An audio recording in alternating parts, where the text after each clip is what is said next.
ጤና ይስጥልኝ የእግር ኳስ ወዳጆች እንዴት አላችሁ? ሰላም ጎሳዬ ነኝ። ለቻናሉ አዲስ ከሆናችሁ ሰብስክራይብ በማድረግ ጀምሩ።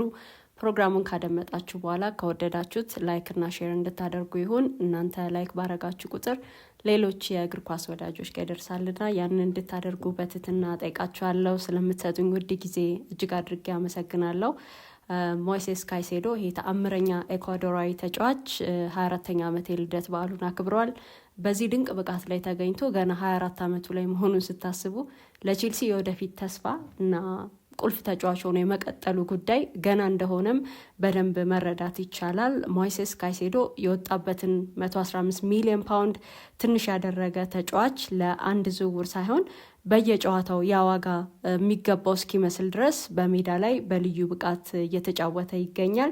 ገና 24 ዓመቱ ነው። በቼልሲ የአሁኑ ብቻ ሳይሆን ደግሞ የወደፊቱም ኮከብ ወሳኝ ተጫዋች ነው። ደግሞ በሊጉ ካሉ ሚድፊልደርስ ምርጡ ምናልባትም ደግሞ በፕላኔታችን ካሉቱ በዋናነት ወይም በምርጥነት የሚነሳ ነው ማለት ይቻላል። ሞይሴስ ካይሴዶ ያጫወት ስታይሉ እንግዲህ እንደምታውቁት ነው፣ በሜዳ ላይ እንደተገለጠበት ነው። እጅግ በጣም ብዙ ታለንት ያለው ያንን በዛ መጠን ብንገልጸው የሚበዛበት አይደለም። ያኔ ቼልሲ እንግዲህ በ115 ሚሊዮን ፓውንድ ሲወስደው ከብራይተን ሲያዘዋውረው ማለት ነው። ዝውውሩ ከመጠናቀቁ ከቀናት በፊት ሊቨርፑል ለዚህ ድንቅ ተጫዋች 111 ሚሊዮን ፓውንድ አቅርቦም ነበረ ከቼልሲ አስቀድሞ። ደግሞም ተስማምተውም ነበር ከሊቨርፑል ጋር ዝውውሩ ለመፈጸም። አርሰናል እና ቼልሲ እንግዲህ በፈለጉት በዛ ጊዜ ተጫዋቹ ለሽያጭ እንደማይቀርብ ብራይተን አሳውቆ ነበረ። በመጨረሻም እንግዲህ ብራይተን ለቼልሲ ግዙፍ የዝውውር ኦፈር ምላሽ ሰጠ ወይም ደግሞ ተሸነፈ ማለት ይቻላል። 115 ሚሊዮን ፓውንድ ከፍሎ ነው ይሄንን ተጫዋች ያገኘውና አሁን ያኔ ሲመጣ እንግዲህ በጣም ብዙ የተባለለት ነበር። እንዴት ለዚህ ወጣት ተጫዋች ይህን ያህል ገንዘብ አስፈላጊ ነው የሚለው እና ቼልሲ ደግሞ ትልልቅ ግዢዎችን ስለሚፈጽም በቃ እንደለመደው ቼልሲ ያንንም ይሄንንም ማምጣት ስለሚወድ እንዲሁ ደራሽ ፍላጎት ነው ይሄንንም የገፋው የሚል ሀሳብ ነበርና ግን አሁን ያንን 115 ሚሊዮን ፓውንድ በጣም ትንሽ ያስመሰለ በየጨዋታው ያንን በማድረጉ ብቻ ሊከፈለው የሚገባ ያስመሰለ ብቃት ነው እያሳየን የሚገኘው። ያኔ እንግዲህ እነዚህ ክለቦች ሊቨርፑል፣ ቼልሲ እና አርሰናል ሲፈልጉት ወይም ሲጎመዡ ይሄንን ተጫዋች ለማምጣት ወይም አጥብቀው ሲሹ እንዲሁ አልነበረም። 45 የፕሪሚየር ሊግ ጨዋታዎችን ያደርግ እንጂ በ45 የፕሪሚየር ሊግ ጨዋታዎች ብቻ ይመልከቱት እንጂ ያሳየው ግን ያው ከጨዋታውም ቁጥር በላይ እንደሆነ ከእድሜውም ቀድሞ ያደገ እንደነበረ በጣም ከሚጠበቅበት በላይ የገዘፈ እንደነበረም ማንሳት ይቻላል እና ለምን እነዚህ ክለቦች አይናቸውን ጥለውበት እንደነበረ የልጁን ብቃት እንዲሁ ማስተዋል ይቻላል። ሞይሴስ ካይሴዶ እንግዲህ በአማካይ ክፍል የተለያዩ ፖዚሽንስ ላይ መጫወት የሚችል ሁለገብና ደግሞ ቴክኒካል ተሰጥኦም ያለው ተጫዋች ነው። ተጫዋቹ ፊዚክሊም ቴክኒክሊም ከእድሜው ቀድሞ ያደገ ነው ማለት ይቻላል።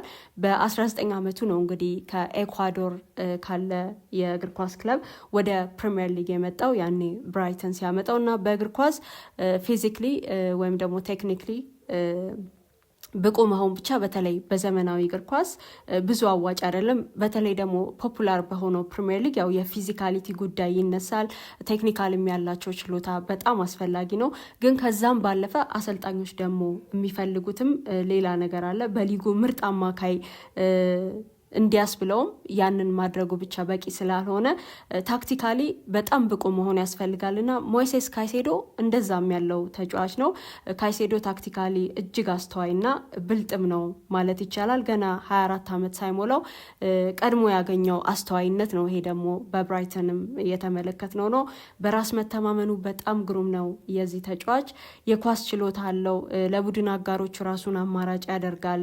የመቀበል ኦፕሽን መሆን ይችላል። ያው ፓሲንግ ኦፕሽን እንዲህ ያሉ ነፃ ተጫዋቾች ራሳቸውን ነፃ የሚያደርጉ ደግሞ በጫናም ውስጥ ሆነው ለመቀበል ዝግጁ የሆኑ አሉ እንደ ሞይሴስ ካይሴዶ አይነት እና ለፓሲንግ ኦፕሽን የተመቸ ነው። ፖዚሽን ላይ አይሸነፍም ይሄ ተጫዋች ወይም በብዙ አጋጣሚ ሲያሸንፍ ነው የምትመለከቱት እና በአማካይ ቦታ በተለያየ ሚና መጫወት ይችላል።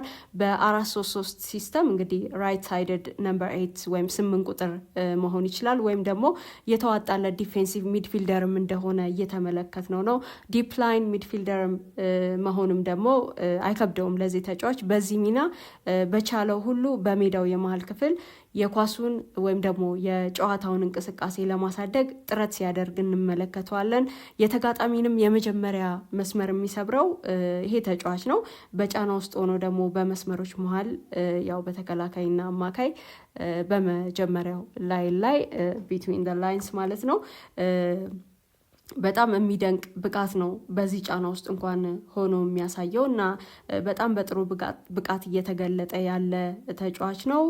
በየትኛውም የሜዳ ክፍል ይሰለፍ በጣም በጥሩ ብቃት ነው የምንመለከተው። በየትኛውም የሜዳ ክፍል ማለት በመሀል ሜዳ ሆኖ በየትኛውም የሚድፊልድ ቀድሜ እንደጠቀስኩትም በ8 ቁጥር ቦታ ይሁን በ4-3-3 እንግዲህ የተጠቀሙበት ነበር በብራይተን። በዛም ቢሆን ይችላል ወይም ደግሞ ዲፌንሲቭ ሚድፊልደር ወይም ደግሞ ዲፕላይ ሚድፊልደርም ሆኖ መጫወት ይችላል እና በጫና ውስጥ ሆኖ በመስመሮች መሀል ኳስ ይዝ ምንም የሚደነግጥ አይነት ተጫዋች አይደለም። የቡድን አጋሮቹን ሩጫ ደግሞ ያስተውላል። ከዛ ቀጥሎ ምን ማድረግ እንዳለበት በደንብ የሚያስተውል ተጫዋች ነው። ሜዳውን ስካን ያደርጋል። ሜዳ ስካን የሚያደርጉ ተጫዋቾች በቁጥር ጥቂት ናቸው ማለት ይቻላል እና አብዛኛውን ጊዜ ቀና ብለው አይተው ወዲያው ስካን አድርገው ውሳኔዎች ላይ የሚደርሱ ተጫዋቾች ያስፈልጋሉ። እንዲህ አይነት ተጫዋቾች እና የሱም ደግሞ እንዲህ አይነት ቴንደንሲ ያለው ተጫዋች ነው። በደንብ ስካን ያደርጋል። ከዛ ደግሞ ወዲያው ይወስናል። ውሳኔ ላይም አይዘገይም። ጥሩነቱና ደግሞ አይሳሳትም። ያንንም ሲሳሳት አንመለከተውም። ካይሴዶ እንግዲህ በእያንዳንዱ አጋጣሚ ቨርቲካል ፓስ የመጫወት ነው ዝንባሌው። እይታው በጣም የሚደንቅ ነው እና ኤክሴፕሽናል ክሎዝ ኮንትሮል ያለው ነው። ኳስ ድሪብል ሲያደርግ ኳሱን ለእግሩ በጣም አቅርበው ነው ብዙ ጊዜ ከተመለከታችሁት። ይሄ ደግሞ በጫና ውስጥ ቢሆን እንኳ ፖዚሽን ሜንቴን ለማድረግ በጣም ይረዳዋል። በጠባብ ስፔሶችም በፍጥነት ሙቭ ያደርጋል። ደግሞ ፍጥነትም አለው። የተጋጣሚ ተከላካዮችንም በተደጋጋሚ ሲያሸንፍ እንመለከተዋለን። ክሎዝ ኮንትሮል እንግዲህ በአብዛኛው በተለይ ደግሞ በደካማ እግርህ ያንን ለማድረግ ብዙ ልምምድ የሚጠይቅ ነው እና ያንን ሲያደርጉ ከምንመለከታቸው ተጫዋቾች አንዱ ሞይሴስ ካይሴዶ ነው።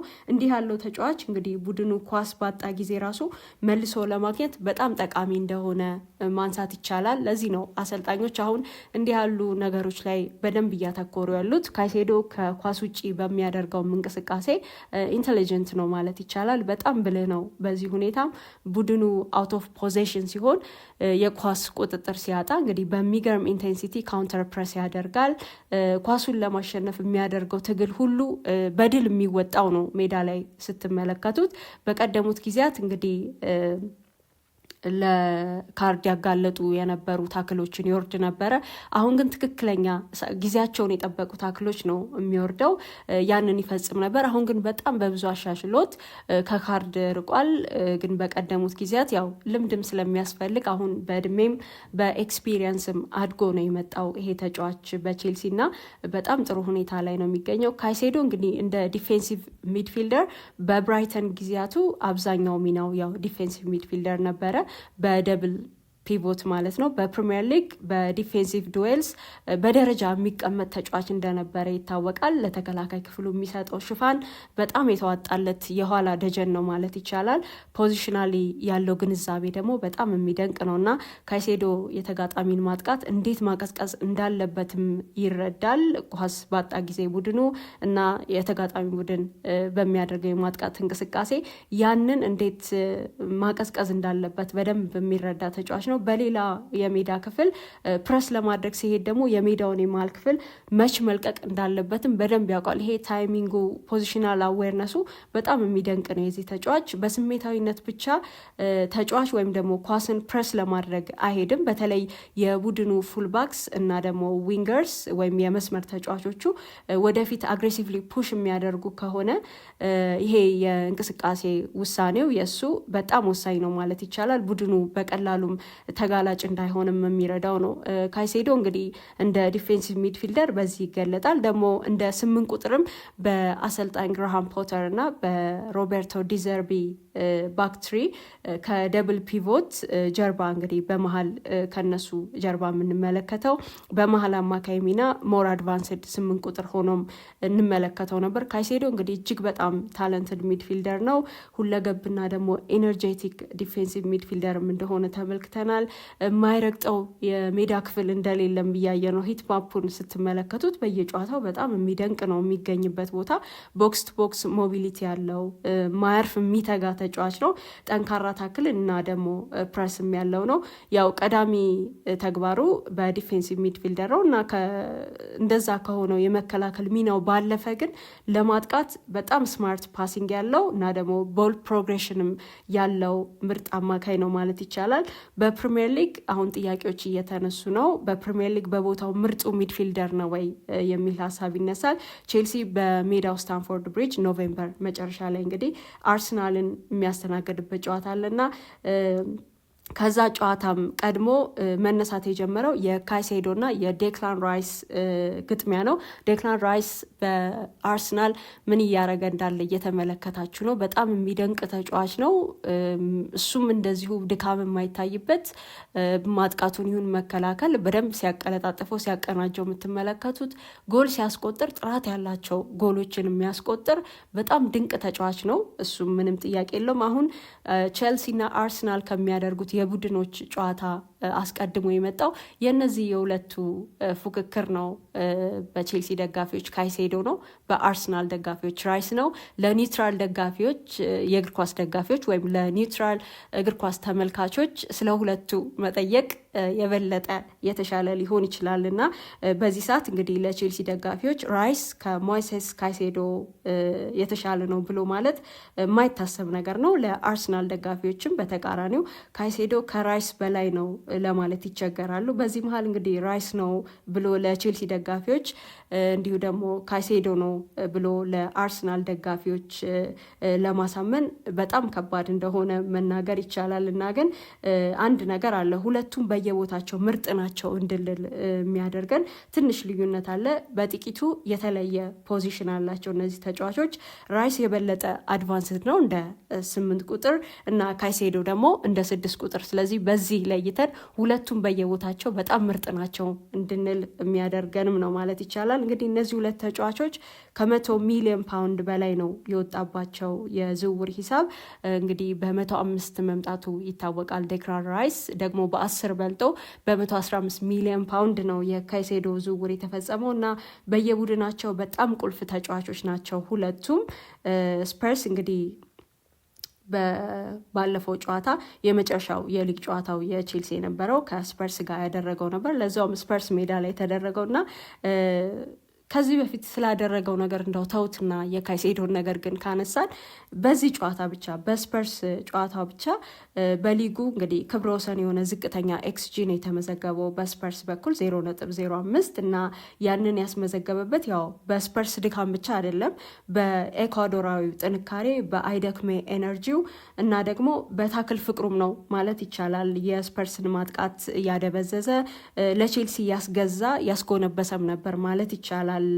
በዛ ሁኔታ በጨዋታው የነበረው አቅም የነበረው ብቃት ላሳየው ሁሉ የጨዋታው ኮከብ አዋርድ ተገብቶታል። ይሄ ተጫዋች ደግሞ ምንም ጥያቄ የሚነሳበት አይደለም፣ ከዛም በላይ የሚገባው ነው ካይሴዶ።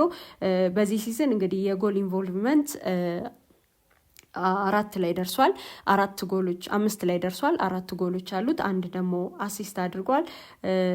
ይሄ ተጫዋች እንግዲህ በጣም በብዙ የሚገለጥ ነው። የመጨረሻው የቅርብ ጊዜ ትዝታችን የሚሆነው በስፐርስ ላይ የነበረው ነው። ቼልሲ በጣም በርካታ ጎሎችን አስቆጥሮ ማሸነፍ የሚገባው ጨዋታ ነበር። ግን እንደዛም ሆኖ የቼልሲን ፐርፎርመንስ በጣም የተለየ ነበረ። የዛን ቀን 1-0 ብቻ ነው ያሸነፈው። ያው ጆዋ ፔድሮ ባስቆጠረው ጎል ነው። ግን ከዛም በኋላ ጆዋ ፔድሮ ሌሎች ጎሎችን ጄሚ ጊትንስ እንዲሁ ይቅርታ የጠየቀበት ሌላ ጎል ማስቆጠር የሚችልበት አጋጣሚ ነበረ። ግን እንደዛም ሆኖ ጎሉ ከመቆጠሩ በፊት የሞይሴስ ካይሴዶን እንቅስቃሴ ተመልክታችኋል አይደለ? ኳስ የነጠቀበት መንገድ እና ያቀበለበት መንገድ በጣም የሚደንቅ ነው። ለቡድን አጋሮቹ በቃ አለን የሚሉት ተጫዋች ነው። ደግሞ ሌሎች ቡድኖች ውስጥም ያሉ ተጫዋቾች እንዲህ ያለ ተጫዋች ከጎናቸው ቢኖር የሚመርጡት የሚወዱት አይነት ተጫዋች ነው። እንግዲህ የቡድን አጋሩ ዲስፖሰስ ሲደረግ ሄዶ የሚነጥቀው እሱ ነው።